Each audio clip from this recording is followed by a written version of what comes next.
This is so common, so I have to make a video about this.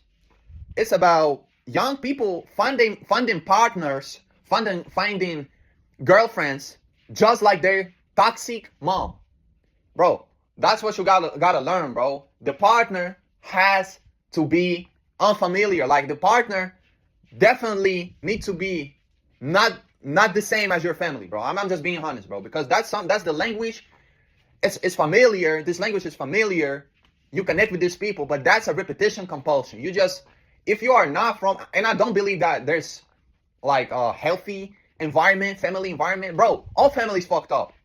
For some extent, your family is not the ideal family. So you have your own, you know what I'm saying?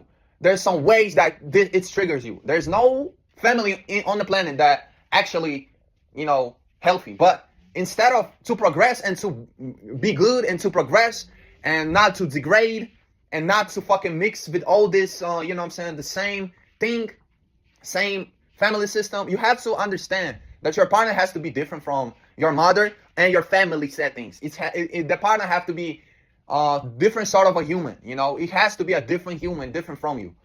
That's why they saying different blood, different nations, when they mix up, there's more chance that the kid gonna be good and smart and healthy and shit like that. So I'm not talking about the fucking incest. I'm gonna beep it. I'm not talking about that, but it's so fucking popular in the fucking Caucasian nations that I'm not gonna be talking about this right now. But you have to find your partner that is different from you. This is so common. This is a common mistake, bro. You don't have to be, bro. You don't have to look at people like, bro, like some sort of people are your breed or not, bro. The people are here for you to understand them, and learn something new, to share experiences, not the same shit. That's why all the friends that is from your childhood, they disappear after a while, because that's what's connects you initially. It's not the true love. It's not the true, intention. Is my experience is telling me that it has to be this way. True relationships is the most long relationship. I mean, the only relationship that lasted for me was my two friends from my school. That is going for 10 years, and we still kind of, it's not like a friend, but we're still talking. But these relationships, it's working because there's nothing to actually, envy, as these people not looking at you as they looking at them. So they're not like looking at you and saying, oh, he's the same like me, bro, and he got more. He's the same like me, bro. He's the same, damn near same like me, and richer than me, and shit like that. That's why the relationship lasts, because they unbothered. People don't care. That's why people really successfully get married with different race and different. That's why. That's why. I mean, it's not only about like different nations. It's about different settings, family settings, upbringing. Different. You have to look at this stuff, but you don't have to find something similar to you. That's what I'm saying to myself. Because if I would, it will be so toxic and so damn near fucking crushing. So fucking, it will be familiar for me, but this is not lasting long. And that's the first thing. Second thing, your attachment style. That's what you gotta understand. What people like. This is a different topic. You could have a different attachment. You could have same attachment style, but different upbringing and different. Life. And different past, but the same attachment style. So that's what you gotta dig into. That's what you gotta do. That's the first thing. Second thing, run if your mom or your father, run if they recommend you somebody probably is destructive for you. Run. Never ask for advice. Never ask a friend. Never ask, you can ask a friend probably, but never ask your family or kinfolk to advise you on a topic of marriage or, relationship. They will fuck you over. This is like a 80% truth. You can ask out people, you can ask some Armenian people and they say, oh, it's always been like this. My father always been like, it's always been like this. The father must find your wife, and this is so delusional. It's so delusional and so old, ancient, and stupid that you don't have to trust this fucking principle or a trait of the past. You don't need to ask for help when it comes to relationship. You need to go and get it. You're the man. Go and get it. You know what I'm saying? Not in toxic masculinity terms. You're the man. You have dick and you have balls, so go and get it.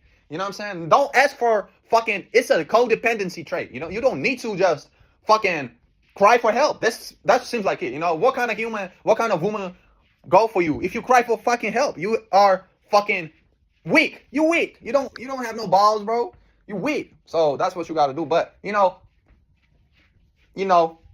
you could possibly ask me why you even saying this, because if all families are unhealthy and all families are that way, not ideal, why even think about it? Because you're still like a human. There's evolution, so you don't need to degrade your kids. Your kids have to be better than you. That's my point. That's my point. And when we're talking about this ancient trade and shit like that, that shit is degrading, bro. Of course, it's a culture. It's a culture on the other side. It's a culture. But not every trait of the culture is beneficial for different next, generation. So that's why these fucking traumatized fucking children fucking make more traumatized children. That's my point, because I got the Armenian family, and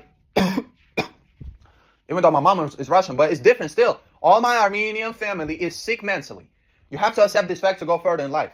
You know what I'm saying? They sickos. In some terms, they are reliable, but they are sickos. You don't have to be copycatting this thing and go do the same mistake all over again. So that's why, I try to advise my friends on that, but they never listen. So, they went in and made the same mistake. And what's funny about this thing is that Armenian people, they value family over you. That's what kind of crazy thing is that they could ask for advice. They could ask your opinion. That's just by proxy. That is just by fucking understanding your narrative to you know what I'm saying, to kind of get the feedback and kind of get the fucking you know what I'm saying, narcissistic supply from you. So that's why they're doing it. They pretend to be human and they pretend to, you know what I'm saying, share something from their family life, maybe something, you know what I'm saying, fragmented. I mean, I'm not saying if you're close to these people, it's strange still. If you're close to these people and these people still after decade not talking about it, it's just strange, and that means they never been close to you in the first place. So, but they act like this, this traits of this fucking confidential, fucking anonymous kind of, you know what I'm saying, way of living. They pretend to ask you for, even if they ask you, bro, please, I need to get married. I need to find me a wife. You know what's funny? You will find them a wife, but this wife, if his future wife gonna be your relative or your, you know what I'm saying, friend, they gonna turn your you know what I'm saying, your people against you. That's what the funniest thing about this fucking families, and that's what I'm saying, bro. Never find somebody in your circle, similar to your circle or similar to fucking, your family. I mean, never. They have to be different, bro.